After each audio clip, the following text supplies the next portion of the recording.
I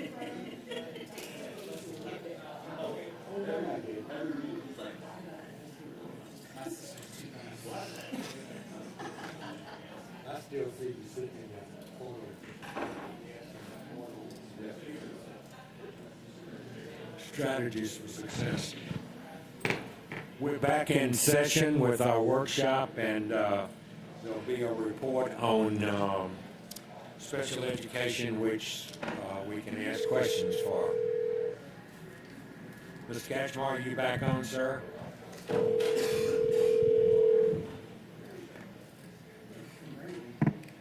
Dr. Buck, I'm trying to dial him in now.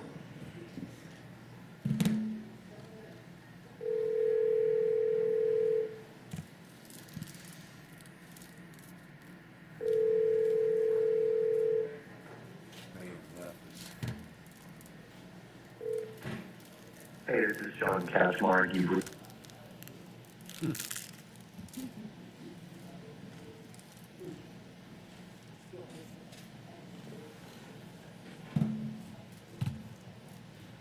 Mr. Catchmore on or not?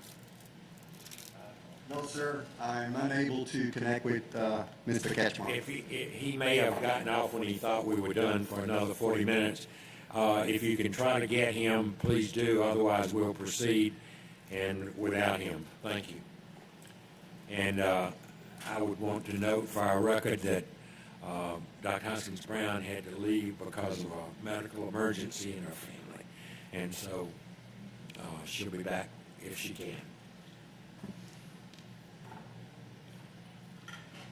Yes, ma'am. You can proceed. Okay. All right. If they could get the slide on the screen. We can Yeah. that. Where you can see it. So thank you for inviting me here to speak to you this morning about special education and an update. I am excited to be here today to provide you with this update.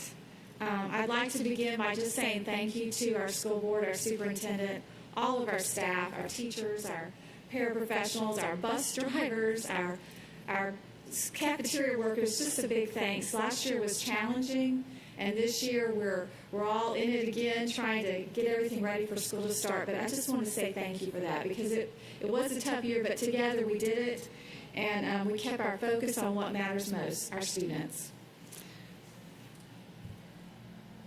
So I'm going to start this presentation by taking a look backwards, and then we're going to take a look forwards. And as you look at the screen, it is a little overwhelming. These are some of the highlights from the special ed department from last year, and I'm just going to highlight a few of them, of the accomplishments that we had during 2020-2021. We completed 395 psychological evaluations, 369 speech evaluations, and 214 preschool development assessments last year. Our collaborative work with the Front Porch resulted in 44 referrals for students to receive one-on-one behavioral support with the behavior intervention teachers stationed there. The BOSS Squad, led by our behavior interventionists, provided 30 students with disabilities ongoing intensive social emotional learning training and resilience building opportunities. And from the word on the street is they absolutely loved it. We had numerous professional development opportunities that occurred throughout the year to support our staff in teaching and learning during the pandemic.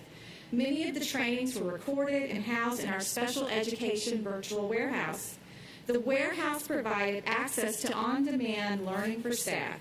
We're very proud of the work that has gone into building the warehouse this past year, and will continue to add to it this upcoming year.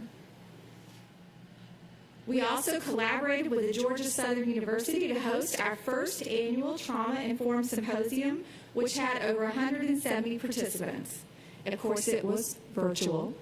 Participants gained valuable knowledge and skills in trauma-informed practices, which is so important in these days. When you look at some of the awards we received the MTSS Best School District Promising Practices at the Stage Rising Star Award. And we were recently featured at the Godot Reimagine Conference for SSIP.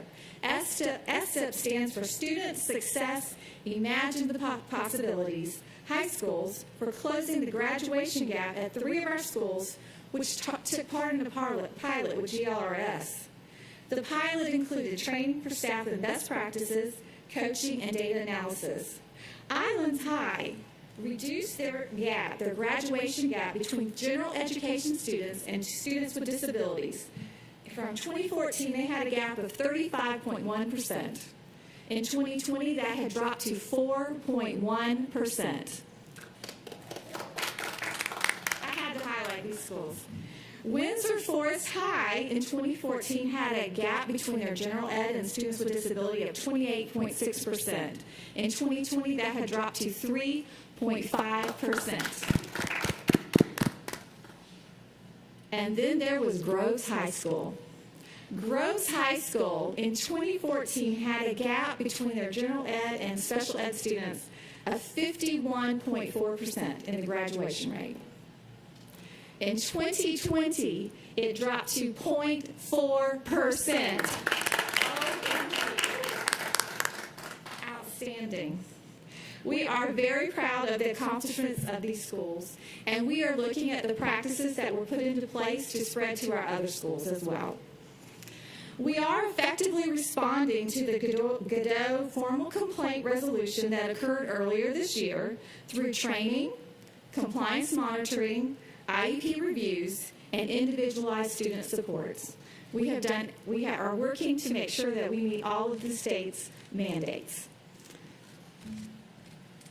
Now, this is why I'm so excited to be here today. Anybody that's been around me for the last 6 months has heard me or the team talking about reigniting special education, our coined phrase for our strategic plan for next year. Our purpose is very simple: continuous improvement that ensures consistent, high-quality services are provided to students with disabilities. We began this road months and months ago with a needs assessment that was conducted. We used 3 tools because it was a very challenging year. So we used some things that we had, and we created some things, and we used some things from the state. Our first tool that we used is called the Critical Components Tool for Special Education Programs.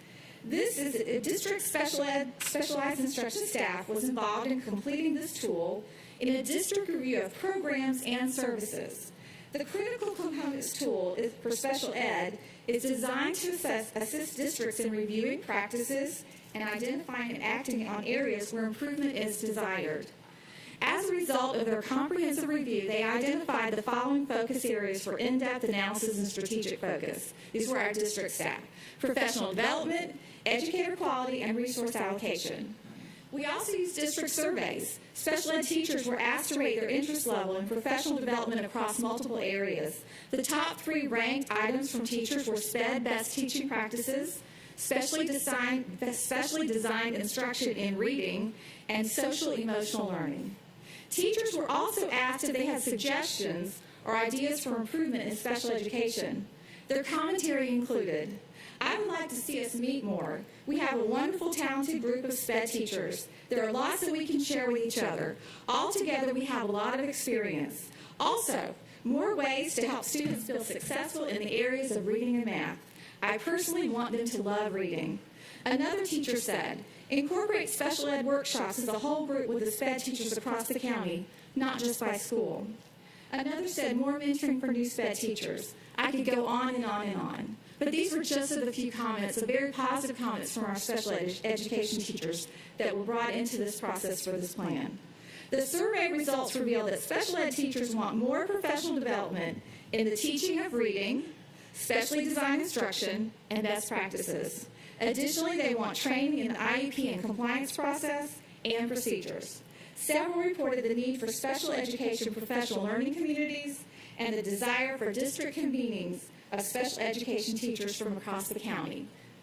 Survey results from administrators identified the following as priorities as well: professional development and best practices in the teaching of students with disabilities, training in specially designed instruction, behavior management, and, of course, compliance. We looked at the 2019 Georgia Department of Education Special Education Parent Survey Report. That was the most recent one that was out there. The Georgia Department of Ed Parents and Students with Disabilities was conducted in 2019. The survey results demonstrated 87.8% of parents agreeing that modifications were discussed during the IEP accommodations part, followed by 86.9% stating that schools offer parents a variety of ways to be communicated with. The lowest ranking items on the survey were 60.71, the school provides information on agencies that can assist my child in grade level transitions, and 71.6, the school communicates regularly with me regarding my child's progress on IEP goals. The lowest ranking areas demonstrated a need for increased communication between the school and family to progress on IEP goals and information to assist families. So all these combine to come up with our focus areas, which are professional development, communication, systematic operation of processes, and effective educational processes. I'm going to start with effective educational processes. So we looked at the work of, I just forgot her name. Let me see. Based on the continuous school improvement data analysis of Victoria Bernhardt. She wrote several district school improvement books and is a researcher in California.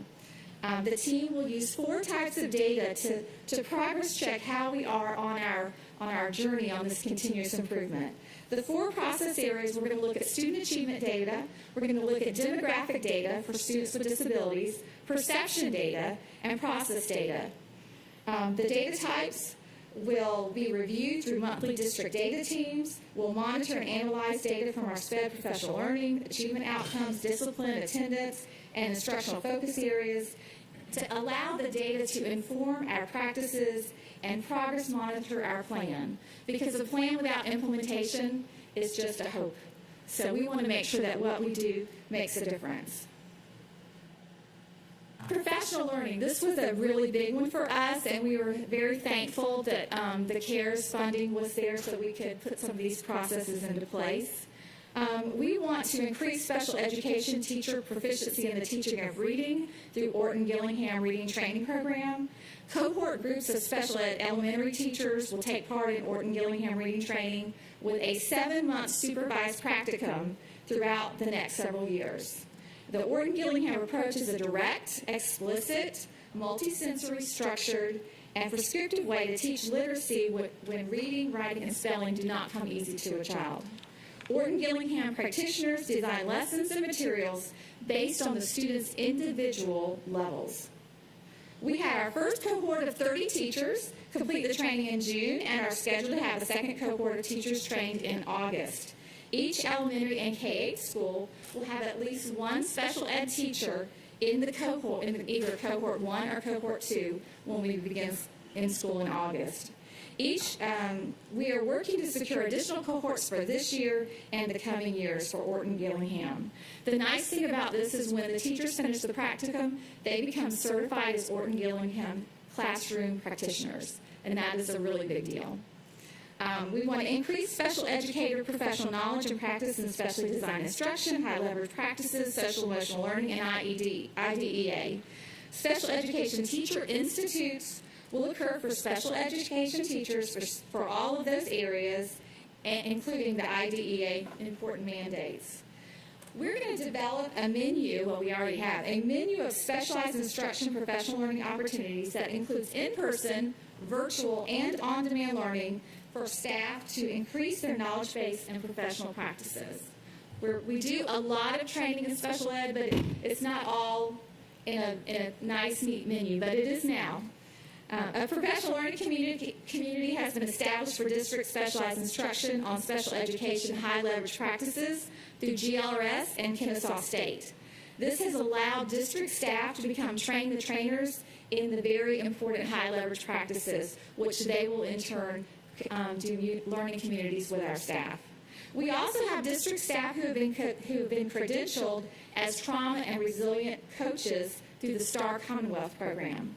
Having trainers and coaches on staff to provide these high-quality trainings during this very challenging year is a great assistance to teachers' toolbox with what they have to face in the fall. Our third goal in this area is to provide a model special education induction program. We're working with the Georgia Department of Education and GLRS to create this model induction program. The program is designed to improve the retention of new special education teachers through the development and implementation of high-quality mentoring and induction programs for teachers with 2 to 3 years of experience. One critical feature for professional learning is that all specialized instruction, professional development, and training opportunities will have a quality-rated survey at its conclusion to allow participants to provide feedback on the quality of services provided and allow us as a district to look at our quality of services to ensure that we're continuously reaching the bar that we want to be at. We want to be at excellent. And I failed to say earlier, some of these practices have been going on, some are being enhanced, and some are innovative and new. So the SPED team has been working really hard in all these areas, but we've really strategically focused on these specific areas based on the needs assessment.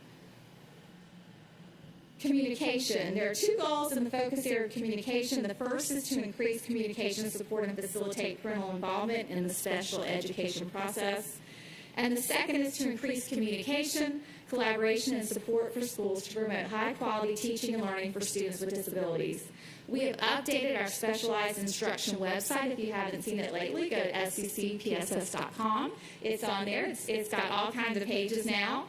We're creating a SCCPSS Special Education Parent Handbook that will be a valuable resources for parent student in special education. This is something new for us, and we're really excited about it. And it's almost finished, but not quite tweaked yet. So we'll be sharing that with you soon, as soon as the superintendent approves it. So we also have a procedural manual for special education employees to make sure that they understand processes and procedures. And we're actually creating communication protocols between the district and the schools to make sure that monthly talks are happening between the program manager and the principal to ensure that the supports provided are specific to that school and their needs. So, ta-da! Systematic operational procedures. This is where we have actually created a multi-year plan for programmatic reviews across each area. And those of you in education know how many areas are in special ed. This year we completed a review and revision of our hospital homebound program. And each school, so every program in our system that we supervise will have a really intense look at what does the handbook look like, what are the operational procedures, so that we continuously improve them. 2 areas that are new this year are our school strategic plans and our enhanced school plan. And I'm going to explain what that is. Each school will collaborate with their SPED support team, so they all have a support team that helps them to grow, to create a strategic plan based on their individualized school needs. Data from that school will be reviewed, and a plan of support will be developed that will include professional learning, coaching, feedback, and job-embedded practice. So every school will have a school improvement plan. This will be like an addendum that will just be focused on special education practice. We may have some schools that want to really focus on MTSS. We may have schools that want to focus on co-teaching. The special ed team will combine their resources to make sure that the schools have the support they need to move in the direction they want to go. So that's the strategic plan. The enhanced school plan is a little bit deeper. And this is for schools that want more intensive support in critical areas. They will be part of an enhanced plan that provides intensive supports on critical focus areas. They may say, all of our SPED teachers are brand new with less than 2 years experience. We really need your support in this school. And so we'll be there more than we will be with the strategic plan. It's a matter of time and resources. So we're really excited about those 2 pieces of this plan, that it will help the schools to grow and to move and to make their practices better as we're doing with ours.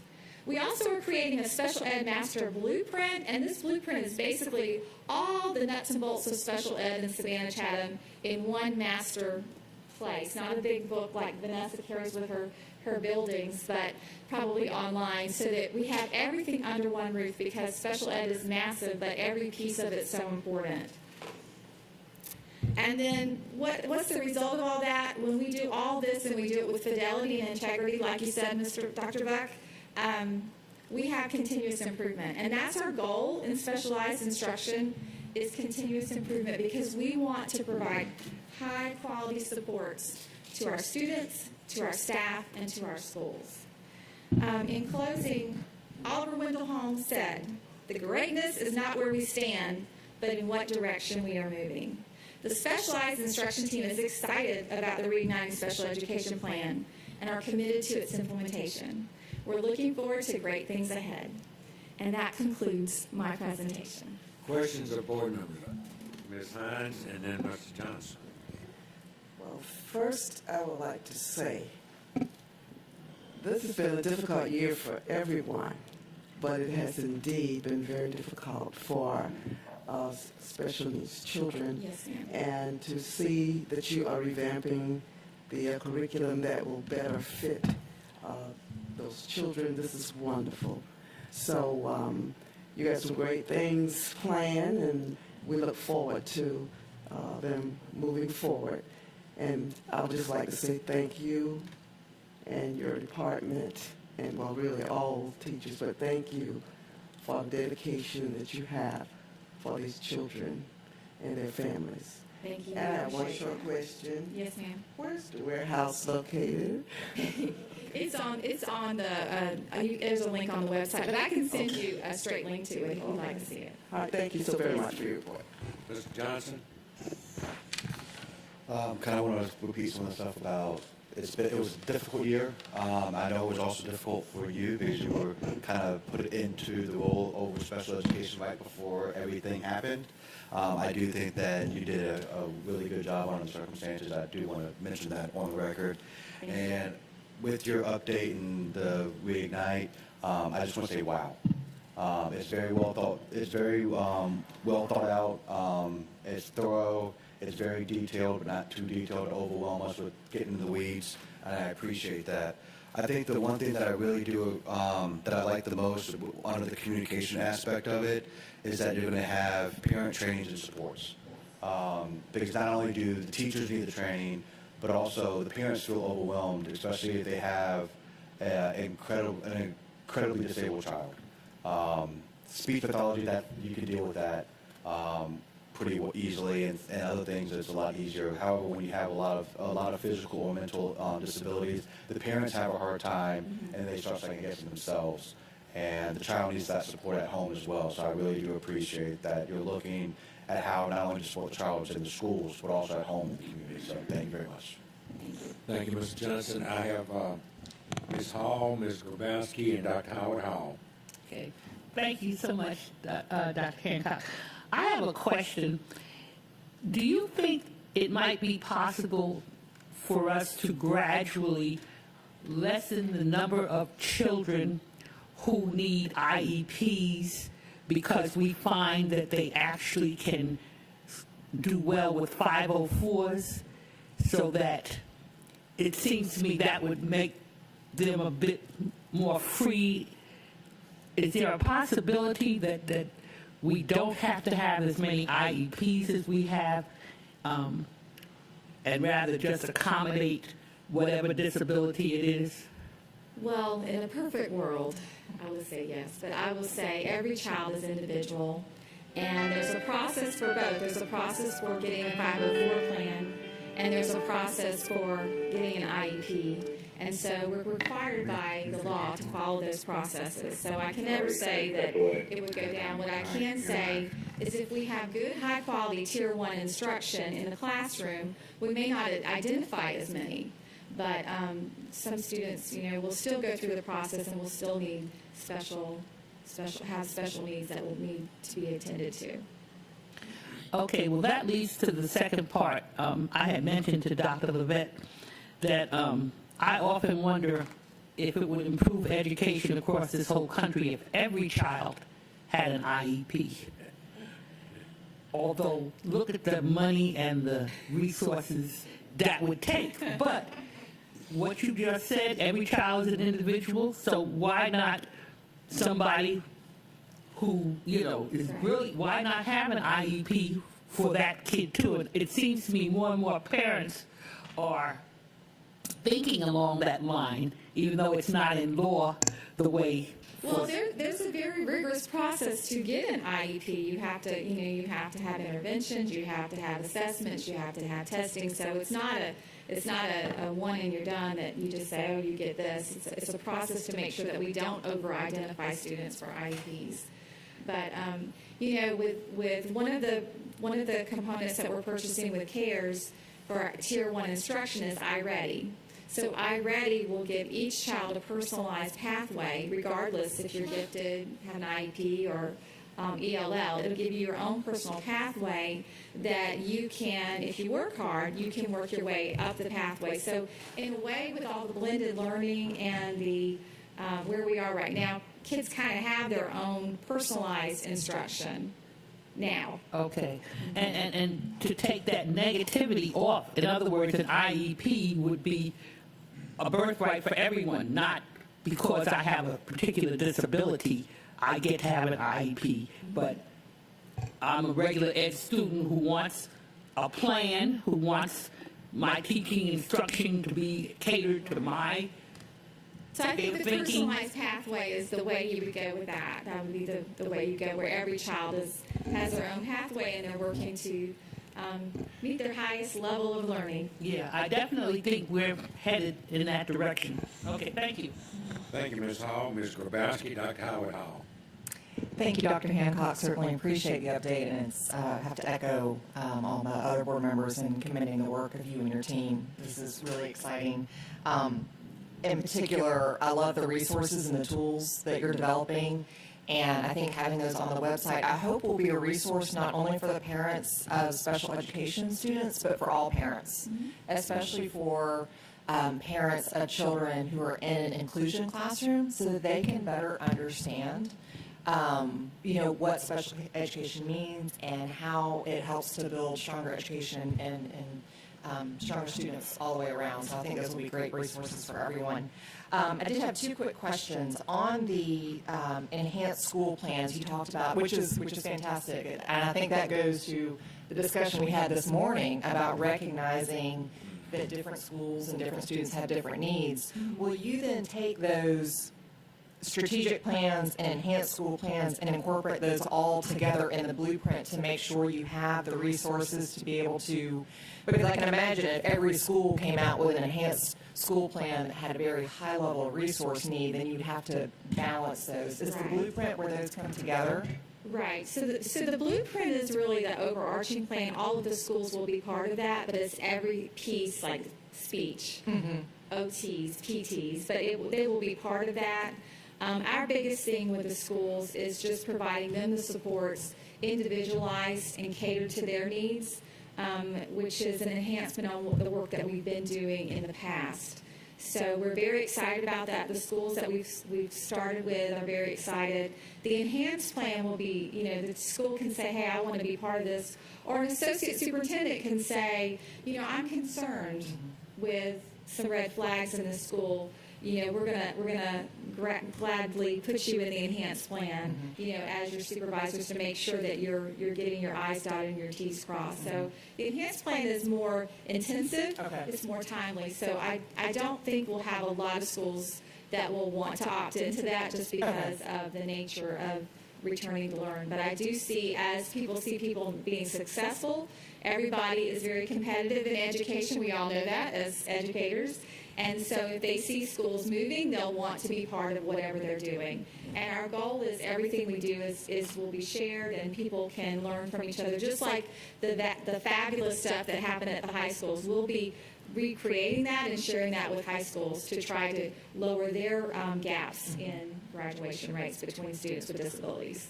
And your sharing brings to my other question. But before I go to that, I also wanted to make the comment that I really appreciate the diverse input that you receive from parents and teachers and administrators in the development of this plan. But to the sharing question, I've heard wonderful things about Orton Gillingham, and so I'm excited about those resources coming in. Excited. Do we see the opportunity to move beyond just our special education teachers to be able to introduce the Orton Gillingham more broadly across the district? Well, actually, Wilson Phonics was built off of Orton Gillingham. You may not have known that. No. And we have Wilson Phonics in it complements each other beautifully, but that program was built off of Orton Gillingham principles. So what we're doing on the curriculum side of my house is we're really focusing on the Wilson training to make sure all of our teachers have that. So they blend in beautifully. Right now in specialized instruction, we really want our special education teachers to have something a little different, more intensive, since that was their need, and we want to get all of them certified. So that's our focus right now. But the Wilson is right there complementing what's going on with the special ed. Okay, great. I realize it's a little unfair to ask you to look too far down the road, but I just see this as a great. Oh, trust me, we've already gotten calls. Can this person get in there? But we really wanted, since we saw the needs from their needs assessment, we really wanted to do something specific and special for the SPED elementary teachers. And then, of course, K-12, we have our other things, specially designed instruction and that sort of thing. Great. Thank you so much. I have Dr. Howard Hall. Yes, thank you for your presentation, and I'm super excited about the parent handbook, and I'm quite sure that everybody's looking forward to that. I know that you have program managers. How many do you have, and do you think you need more? And could you just expound just a little on their specific duties and responsibilities? So we do have program managers. There are 7 of them, and they supervise programs. So, for example, in schools, they will supervise, I'm thinking of one, she supervises the speech program across schools, so she makes sure that, the speech teachers have the professional development they need. She also works with certain schools. She, just like when you were a program manager, you were assigned schools, she's also assigned schools to assist with IEP meetings and implementation, trainings. There's a support team for each school. There's the program manager, there's a DSS, a district staffing specialist, that really focuses mostly on compliance. And then we've asked for some academic specialists, kind of your instructional coach for special education, to be part of CARES, to give that instructional piece to the teachers.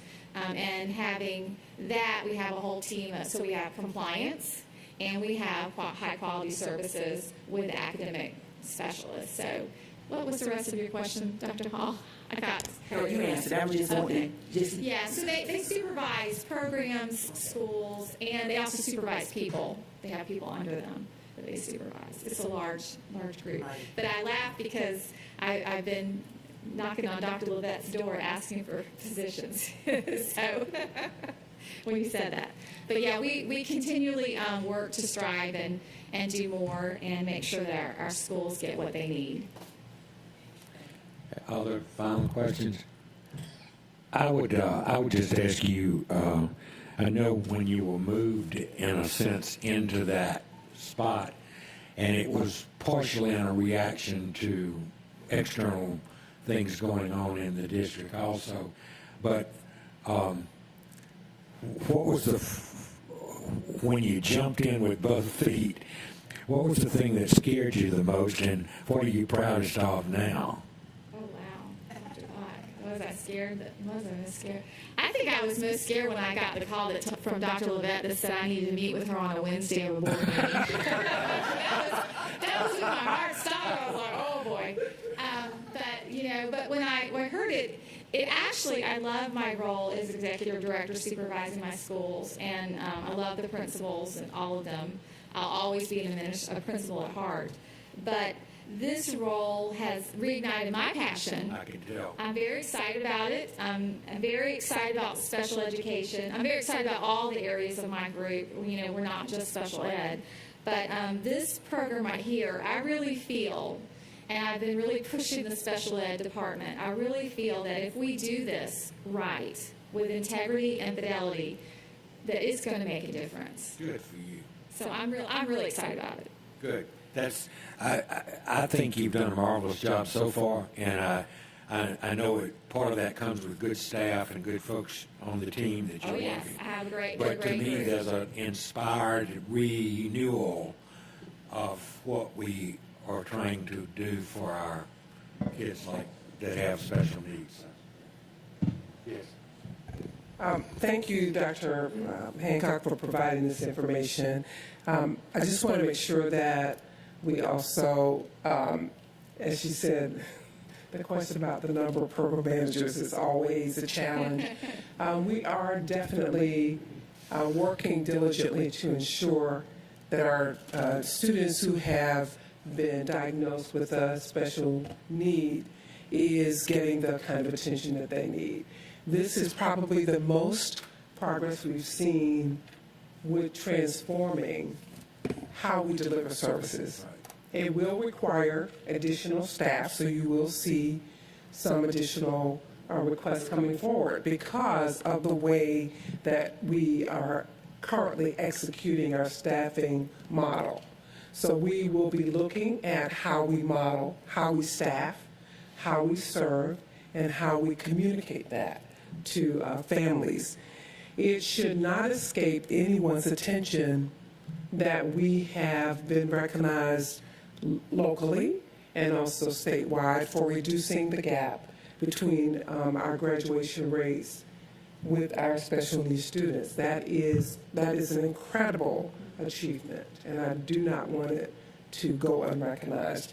It has been a goal of mine since I was the chief academic officer, and our families have certainly appreciated the extra efforts of the district to ensure the students are prepared regardless of whatever designation that they have. And so we've done a really great job of making sure that our students with special needs have opportunities to prepare for life beyond graduation in the district, and they're prepared once they graduate from high school. Drs. Finch and Dr. Hancock and Dr. Keener and the program managers and I have been working all year on ensuring that we're auditing the level of services that we're offering. And it does not escape them that I am a special educator by training. So there are things that I'm paying attention to that perhaps would not be paid attention to under ordinary circumstances. Dr. Finch, in her absence, has been diligent in terms of working to meet all of the requests that we put forward. And we have relied heavily on the Georgia Learning Resources Network. You hear us talk about GLRS a lot, but they've also been working with us in terms of co-teaching and making sure that we are planning effectively. So to all of our teachers and principals, we are incredibly grateful for their support as we have gone through this process, and now we're looking forward to implementing with fidelity. So thank you for your support, and thank you for your support coming forward as we continue to reorganize and recommit to ensuring that we have the appropriate staffing model. And to Mrs. Hall's points about every child, and we talk about this a lot, every child having an IEP, we really are working diligently to ensure that each child feels that their learning path is personalized and getting away from the one size fits all, because it doesn't. It's not child-centered, and it's not appropriate if we only take the one size fits all. So thank you so much for your support. Dr. Hancock, thanks very much for extremely well done work, and please convey that to all of the folks you work with. I will. Parents I'm that sure you they're work all with, tuning in so. today. They were all. Everybody in special ed is excited about this upcoming year. So Good. thank you. And thank you for all the kind comments. Thank you very much. As she finishes, we would move out of our informal session and out of our workshop session and move into our informal meeting. This is an informal meeting of Savannah Chatham Board of Public Education on Wednesday, July 14th, 2021. First on our agenda is a transportation update, I believe. Is that not right? Is that